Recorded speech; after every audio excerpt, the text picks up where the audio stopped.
दोस्तों, कल हमने पढ़ा व्हाट इज साइकोलॉजी, मनोविज्ञान क्या होता है। अब आज की क्लास में हम पढ़ेंगे कि इवोल्यूशन ऑफ साइकोलॉजी, मनोविज्ञान का विकास कैसे हुआ।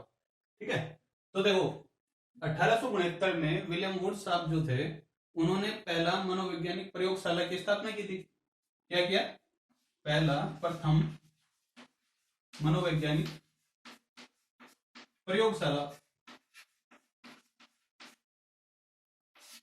प्रयोगशाला की शुरुआत की। ठीक है, कहां पे की थी? ये हमने पिछली क्लास में पढ़ा, लिपजिंग में। कहां पे? लिपजिंग में। अच्छा, ये लिपजिंग कहां पे? जर्मनी में। जर्मनी में। ठीक है, अब देखिए इससे आगे क्या होता है कि विलियम वुड साहब जो थे, इनके एक शिष्य थे,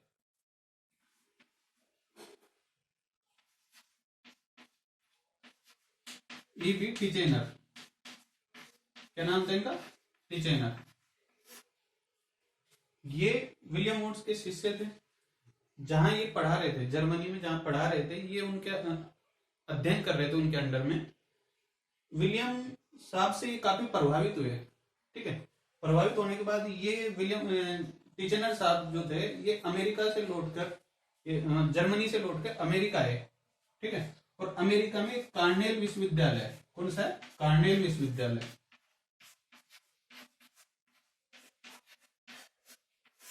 यहां पे इन्होंने संरचनावाद की स्थापना की। किसकी स्थापना की? संरचनावाद।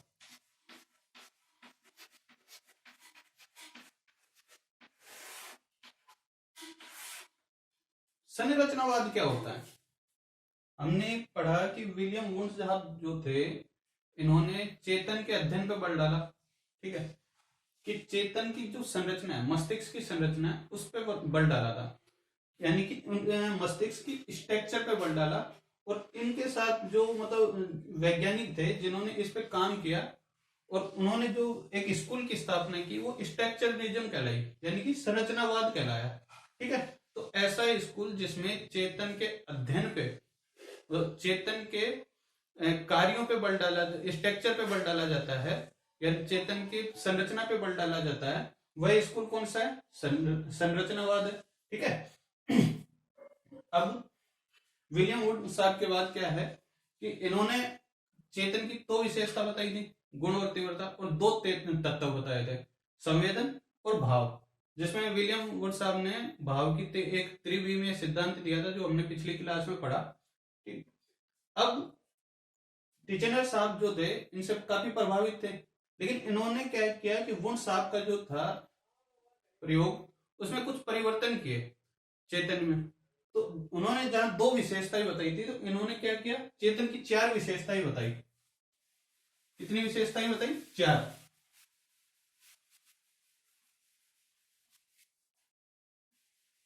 इन्होंने चेतन की विशेषताएं कितनी बताई? दो। इन्होंने कितनी बताई? टिचेनर साहब ने चार।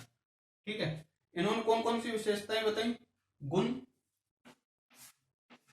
पहली विशेषता गुण, दूसरी थी तीव्रता। इन्होंने कौन कौन सी बताई? गुण और तीव्रता। तो ऐसे कैसे था?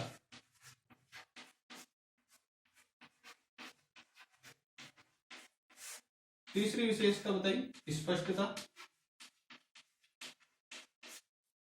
ये क्या है? इनसे दो विशेषताएं आगे बता रहे हैं। और चौथी विशेषता है अवधि।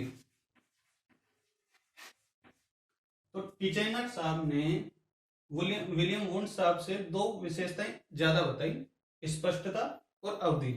ठीक है, इसी तरह चेतन के इन्होंने, विलियम साहब ने चेतन के दो तत्व बताए। दो तत्व किसने बताए? विलियम ने।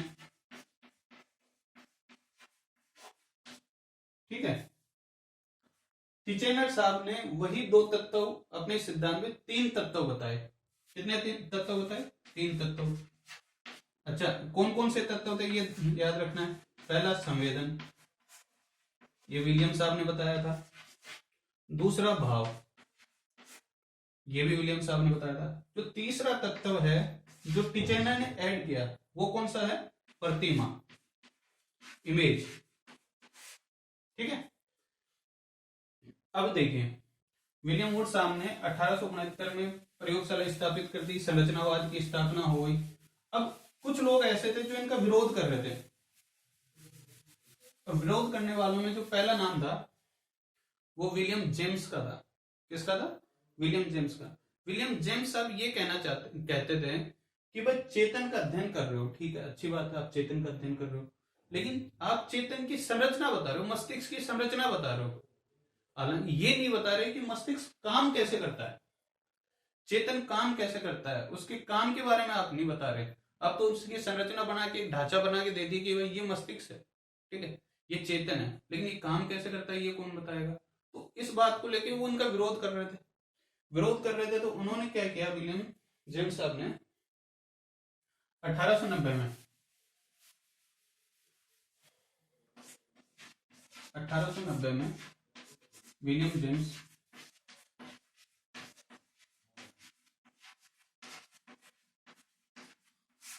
इन्होंने एक स्कूल की स्थापना की।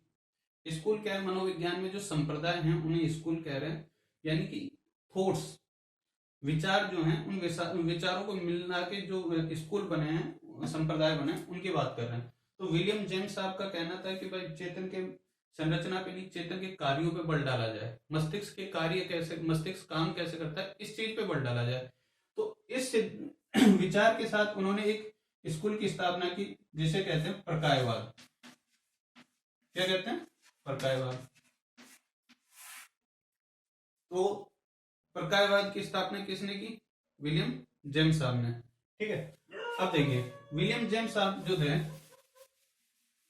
इन्होंने एक कॉन्सेप्ट दिया चेतन का, एक सिद्धांत दिया, एक कॉन्सेप्ट दिया है, एक अवधारणा भी कह सकते हैं, चेतन सरिता। ये याद रखना है आपको कि चेतन सरिता की अवधारणा किस मनोवैज्ञानिक ने दी है?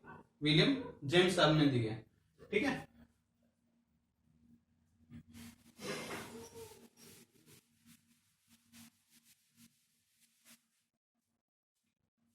इनकी एक किताब भी आई, उस किताब को याद रखना हमें, क्योंकि काफी बार क्वेश्चन पूछा गया है कि प्रिंसिपल ऑफ साइकोलॉजी,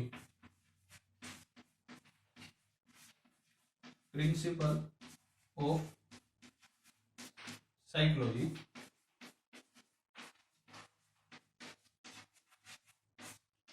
किस मनोविज्ञान की किताब है? किसकी किताब है? विलियम जेम्स साहब की, ठीक है। इसके साथी जो थे प्रकायवाद में, उनका भी काफी बार नाम आता है, वो है जॉन डेवी साहब।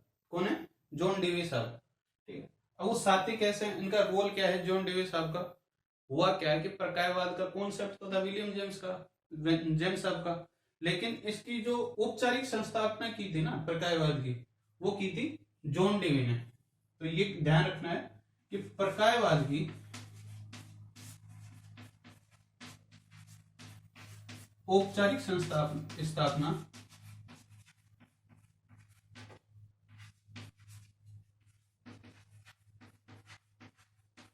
किसने की? जॉन डेवी, ठीक है, जॉन डेवी साहब ने की थी। इसके साथ एक वैज्ञानिक और थे, मनोवैज्ञानिक, जेम्स रोलेंग एंजिल। कौन थे? जेम्स रोलेंज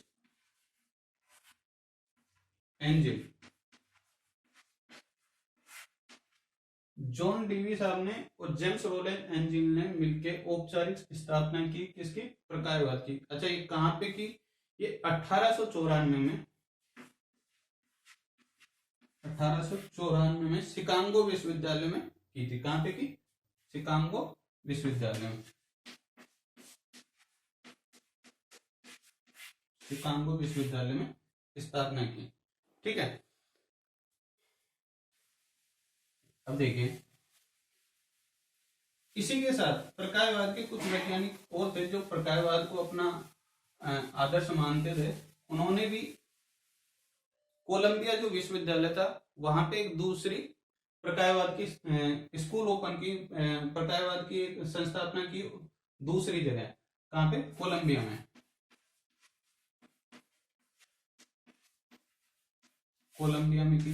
अच्छा, यहाँ पे प्रकायवाद की स्थापना करने वाला जो था वो इम्पोर्टेंट है, उसके बारे में काफी बार पूछा गया है क्वेश्चन कि प्रकायवाद की कोलंबिया में स्थापना किस मनोवैज्ञानिक ने की। ठीक है, तो किस यहाँ पे स्थापना करने वाला है केटल, ये ध्यान रखना है। किसने की? केटल साहब ने की है। ठीक है, अब इनके दो शिष्य हैं, ये भी आप आगे पढ़ोगे। इनके दो शिष्य थे, एक है थॉर्नडाइक और दूसरे हैं वुडवर्थ। ये केटल साहब के शिष्य थे। आगे हम जब लर्निंग पढ़ेंगे तब इनके बारे में पढ़ेंगे। ठीक है,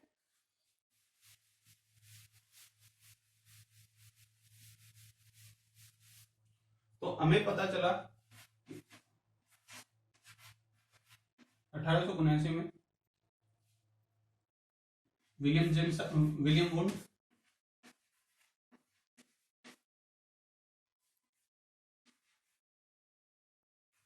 1890 के आसपास का जो समय है वो विलियम जेम्स, ये संरचनावादी थे।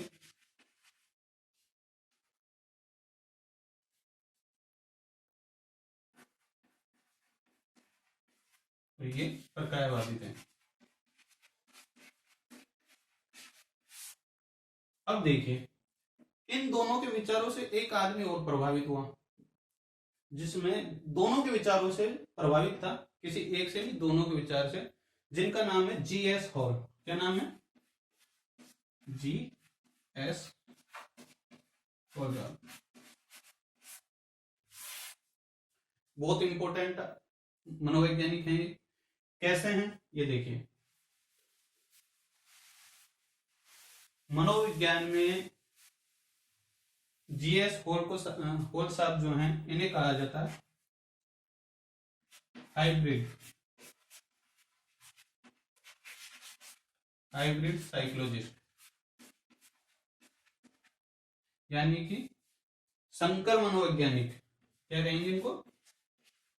संकर मनोवैज्ञानिक।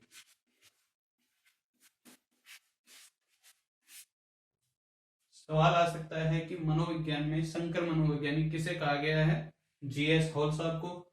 G.S. हॉल साहब किनके विचारों से प्रभावित थे? William wound and William James के विचारों से प्रभावित थे। अब देखिए, इन महोदय ने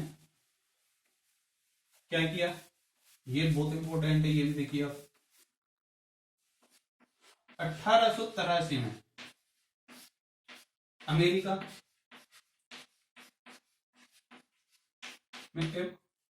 अमेरिका में हॉपकिंस विश्वविद्यालय है। कौन है? कौन सा विश्वविद्यालय? हॉपकिंस विश्वविद्यालय है। इस विश्वविद्यालय में पहली अमेरिका की मनोवैज्ञानिक प्रयोगशाला स्थापित की। अमेरिका की पहली मनोवैज्ञानिक प्रयोगशाला, प्रथम मनोवैज्ञानिक प्रयोगशाला कब स्थापित की गई? 1883 में। किसने स्थापित की? G.S. हॉल साहब ने। मनोविज्ञान की पहली प्रयोगशाला कहां पे स्थापित हुई? 1879 में। कहां पे स्थापित हुई? लिप्जिग विश्वविद्यालय में। किसने स्थापित की? विलियम वुंड साहब ने। ठीक है, इसके अलावा G.S. हॉल साहब का क्या योगदान है? ये 1883 मनोवैज्ञानिक स्थापना करने के बाद 1892 में APA की स्थापना की। APA क्या है? American psychological association. क्या है? American psychological association. ठीक है, कि APA की स्थापना किसने कब की गई? 1892 में। बहुत इंपॉर्टेंट क्वेश्चन है, बहुत बार सवाल आया है कि APA की स्थापना कब की गई? 1892 में। किसने की है? G.S. हॉल साहब ने की है। इसके बाद इसके प्रथम अध्यक्ष APA के प्रथम अध्यक्ष कौन है? कौन है भाई? G.S. GS हॉल साहब। ठीक है, तो आज की क्लास यहीं खत्म करते हैं। इसके आगे हम व्यवहारवाद पढ़ेंगे, गेस्टाल्टवाद पढ़ेंगे, साइको एनालिटिक थ्योरी पढ़ेंगे। ठीक है, धन्यवाद।